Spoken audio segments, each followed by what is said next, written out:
Nós temos a alegria de receber hoje o deputado federal, o general Peternelli, um paulista que está ali estreando na Câmara Federal e que nós temos muita confiança que ele vai fazer a diferença. Muito obrigado, general, de comparecer aqui à TV Uniregistral. Eu é que fico satisfeito de estar aqui na TV Uniregistral. É sempre uma oportunidade, né, de ouvir sugestões, de explanar o que está sendo realizado na Câmara dos Deputados e de me colocar à disposição para receber sugestões de projetos de lei, daquilo que possa contribuir para o bem comum do nosso país e de São Paulo, que é um orgulho para todos nós. General, conte um pouquinho da sua carreira, como é que o senhor se inclinou para o Exército, chegou à mais alta patente das Forças Armadas. A carreira militar ela é muito dinâmica, né? Atende várias áreas, mas no meu caso específico, o meu pai comentava da importância da escola preparatória, que condicionava bem o jovem para o ensino universitário e me estimulou a fazer o concurso. Então, nos idos de 1970, eu ingressei na escola preparatória de cadetes em Campinas para fazer o científico naquela época, o que hoje se chama de segundo grau, e isso durou 44 anos. Quando eu entrei, imaginava que logo em seguida eu iria fazer uma carreira de engenharia aeronáutica em especial, mas depois me vocacionei no Exército para a área operacional, da Brigada Paraquedista, das atividades que nós temos na montanha, na educação física, e fui executando vários cursos no Exército. Ao longo da carreira acabamos aí estudando em torno de uns 14 anos, sempre se preparando e colocando isso junto com a atividade operacional. Eu sou um vibrador com a carreira militar, fiquei 44 anos no serviço ativo, tenho gratas recordações, muitos amigos. General, o senhor está chegando à Câmara dos Deputados. No Estado de Direito, o Executivo cumpre a lei. O Judiciário tem que aplicar a lei ao caso concreto, quando há conflito. Mas quem formula as regras é o Parlamento. O senhor acha que o Parlamento está se conscientizando dessa missão? Eu acho que não só o Parlamento está se conscientizando dessa missão, como também a própria população brasileira de participar do Parlamento. Muitas vezes a participação como político, ela não era bem vista, as pessoas de bem da sociedade nem sempre se predispunham a participar desse processo. Eu vejo que o sentimento dos deputados e dos senadores na Câmara é o sentimento na busca do bem comum do brasileiro. Isso é essencial. Então, é dentro desse foco que todos nós temos que participar, todos nós temos que estimular a participação da população em sugestões, em acompanhar o que o político está executando. Eu acho que o fenômeno da rede social, ele interagiu mais o político com a população. Tem mais acesso, você precisa de menores recursos para poder fazer chegar a sua ideia, o seu ponto de vista, o que você pensa à população. Antes nós dependíamos de um contexto financeiro numa escala muito maior. General, o senhor sabe que nós estamos aqui numa entidade, é uma universidade corporativa de uma entidade que não é muito bem conhecida ainda da população. Os registradores de imóveis, eles garantem um direito fundamental, que é a propriedade, não é? O brasileiro pode dormir tranquilo hoje, porque sabe que quem registra é dono, aquilo que vem na capa das escrituras, que quem faz escritura é o tabelião. Sempre se diz que um país deve ter consistência jurídica, deve ter a certeza do que vai ocorrer. E um dos principais fatores é exatamente o da propriedade privada. Você, quando compra uma fazenda, como você compra um apartamento, né, o cartório vai lhe dar todas as informações, quem realmente é o dono daquele apartamento, quem é realmente o proprietário que pode vender, se tem alguma ação que pode incidir sobre o mesmo. Então, essa certeza jurídica é o cartório quem transmite ao proprietário. Por isso que esse contexto de invasão, essas outras formas de buscar a propriedade, elas não são adequadas dentro do nosso contexto jurídico.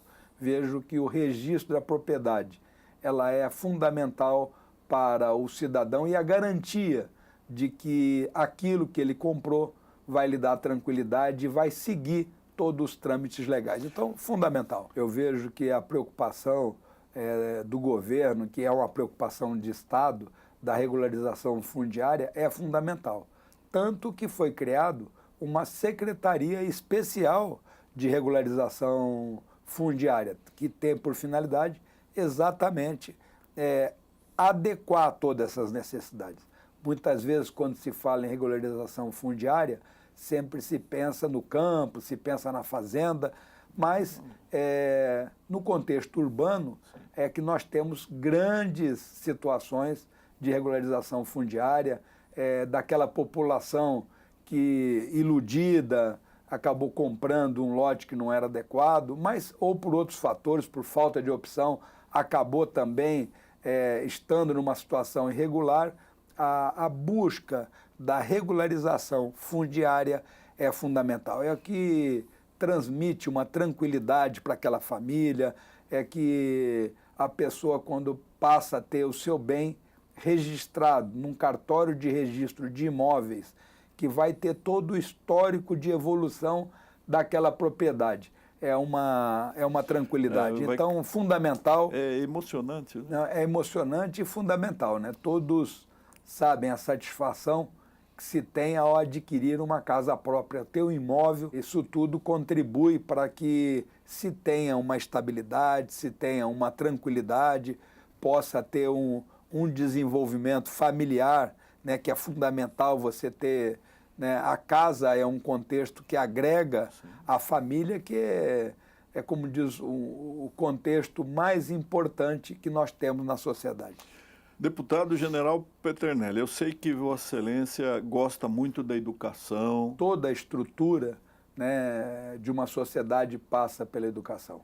Muitas vezes, nós no momento atual, tem um foco muito grande na parte econômica, nesse contexto, mas tudo começa com a educação. A educação, quando se fala em escola pública, em escola privada, eu vejo que o caderno apostilado, né, que uma série de redes utiliza, ele é muito importante e facilita muito para o aluno e para o próprio professor, porque ali já tem um plano de aula já estruturado, um plano de aula montado, faz uma padronização desses alunos, facilita essa dinâmica de estudo, né, padroniza.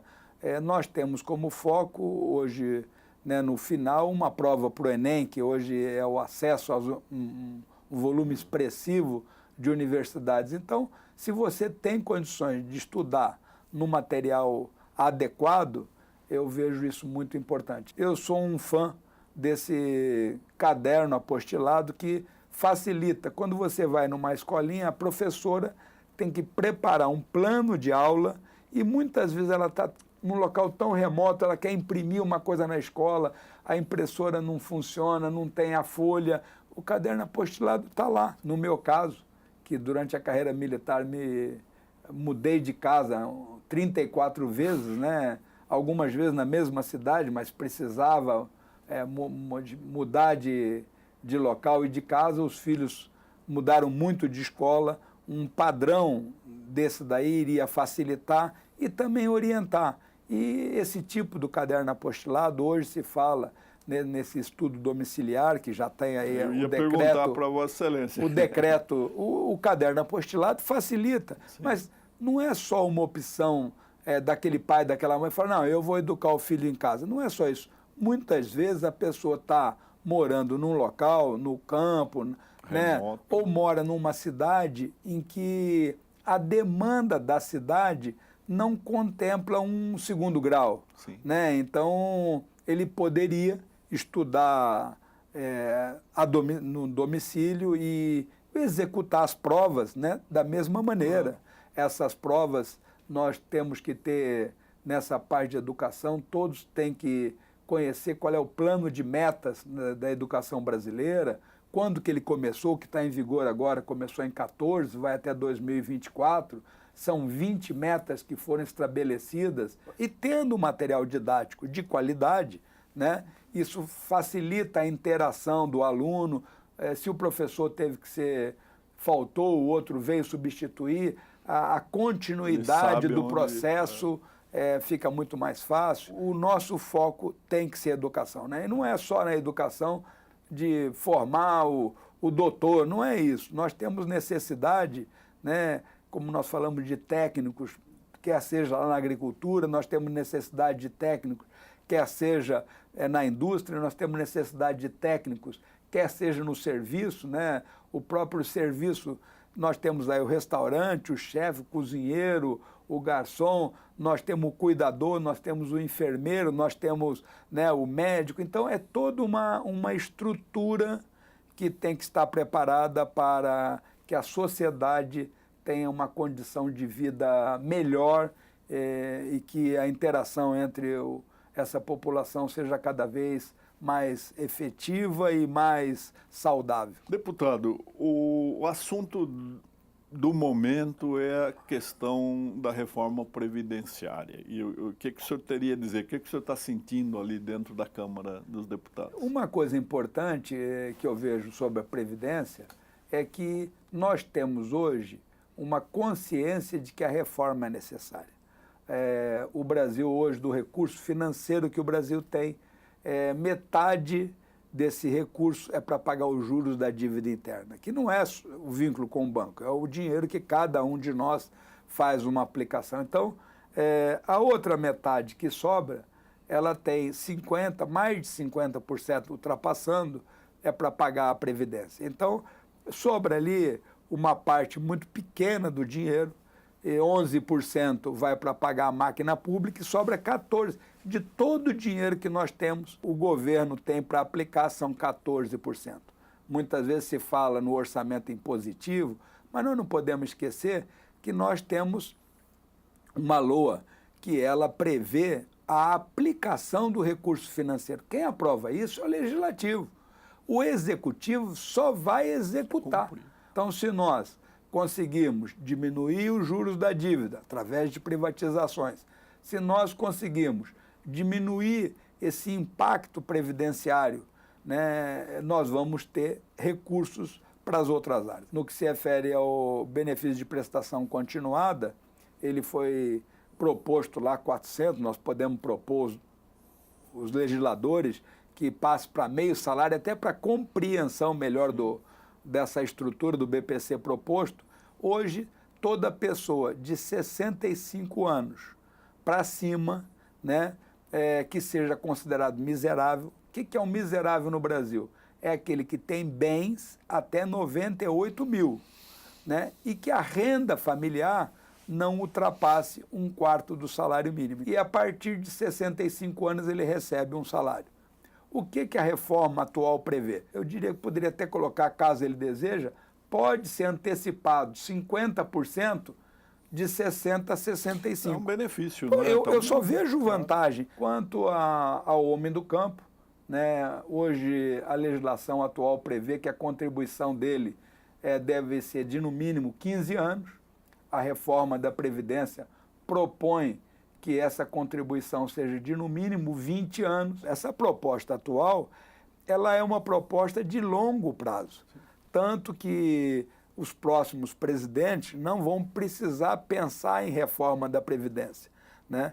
Essa necessidade dos juros e da Previdência, isso é necessário. Sim. E nós temos que pensar no Brasil, não numa reforma, vamos fazer uma reforminha aqui, o próximo, vamos daqui a 4 anos, 5 anos, 6 anos, estar discutindo de novo como executar. Nós não podemos deixar o país quebrar para dizer, olha, agora não tem dinheiro para pagar. Outras coisas complementam a qualidade de vida do brasileiro, como a reforma da segurança, prevista pelo ministro Moro, né, que ela atende exatamente os anseios da sociedade brasileira. Há uma necessidade de fazer a reforma tributária, né? Essa reforma, hoje nós temos aí em torno de 40 impostos, é até difícil de compreender né, a uma necessidade de diminuir o número de impostos. O tempo que o contribuinte tem de perder para fazer toda essa todo apuração, esse trabalho, esse né? trabalho, Tem muitos... Para simplificar, não é? Agora, mais uma vez, volta-se a dizer da importância do registro imobiliário. Sim. Porque muitas vezes, quando você compra um apartamento, você vai lá, pode comprar por 1 milhão, né? Você deu o dinheiro, você poderia colocar lá um imposto sobre... Mas muitas vezes, essa movimentação, ela ocorre por permuta. Eu dei uma fazenda a troco de um apartamento. Sim. Então, repara como é importante esse registro de imóvel estar integrado, né? Se vai executar o percentual de imposto, né, compatível a essa permuta, mas tem que ser um imposto justo, um imposto pequeno. Sim. E esse recurso, né, é para ser utilizado em prol do próprio cidadão. A Câmara vai dizer, vai aprovar o que o Executivo propôs, vai alterar, vai colocar o orçamento impositivo e o Executivo vai executar em benefício do bem comum dos brasileiros, mas levando em consideração a origem de um imposto que seja menor do que a carga tributária que nós temos hoje. E a reforma política, deputado, o que você acha? Eu acho que a reforma política ela é necessária. Muitas vezes se fala de diminuir os partidos, a quantidade. Eu tenho um foco mais simplista nisso daí. A reforma política, ao meu ver, deveria acabar com os 2 fundos partidários. O fundo que mantém os partidos, né? Muita gente desconhece isso, mesmo nesse ano, que não é um ano eleitoral, tem partido que está recebendo 120 milhões, né, para poder manter o partido. E a outra coisa era permitir a candidatura avulsa. Olha. Então, só com esses 2 detalhes, né, nós já resolveríamos a problemática política que nós temos hoje. 2 medidas, no meu entender, simples e que resolveriam bastante o problema de uma reforma política. Ela é necessária, mas isso é um ponto de vista pessoal, né? Ela tem que ser debatida entre todos os deputados, nós temos que ouvir os demais, observar a colocação de cada um deles, de tal forma que se possa buscar aquilo que seja adequado para o nosso país e para o cidadão. Deputado Peternelli, eu estou muito entusiasmado com a sua clarividência, com a sua visão de mundo, né? Eu espero que Vossa Excelência possa, lá no Parlamento, mostrar também que essa opção do Constituinte de outorgar, de delegar uma atividade estatal a um particular concursado, que fica sob o jugo do Judiciário, mas sem que o Estado coloque um centavo na atividade, isso poderia ser ampliado, seria uma solução para outras questões em que a administração direta não funciona com tanta eficiência. Já ocorre bastante dessa, vamos dizer, terceirização, né, de serviço. Hoje, muitas vezes, por uma cidade, é mais fácil aquela cidade pagar para cada aluninho que está numa creche privada do que montar uma creche, construir uma creche, contratar o professor, ter toda uma estrutura. É muito mais econômico para o dinheiro público, né, que aquela cidade até indenize aquela instituição. E aproveitar esse contexto de estímulo é que não é só o deputado que veja isso, né? Aproveitar aqui que as pessoas que lidam com esse problema no dia a dia possam fazer sugestões e apresentar projetos que nós possamos colocar como projeto de lei para que possa contribuir, né, para a facilidade do cidadão. Nós não podemos burocratizar mais. Deputado General Peternelli, nós estamos muito gratos e muito satisfeitos com a sua presença aqui na Uniregistral. Nós temos certeza de que Vossa Excelência vai voltar. Eu estou sempre à disposição e para responder, né, as perguntas, eu brinco sempre que quando tenho essa oportunidade de gostaria de perguntar aquilo para ver qual é a resposta. Então, é uma chance que nós podemos ter e numa próxima oportunidade até interagir com aqueles que nos estão ouvindo para que formulem perguntas das mais diversas, para que nós possamos expressar o ponto de vista, debater e chegar num ponto comum.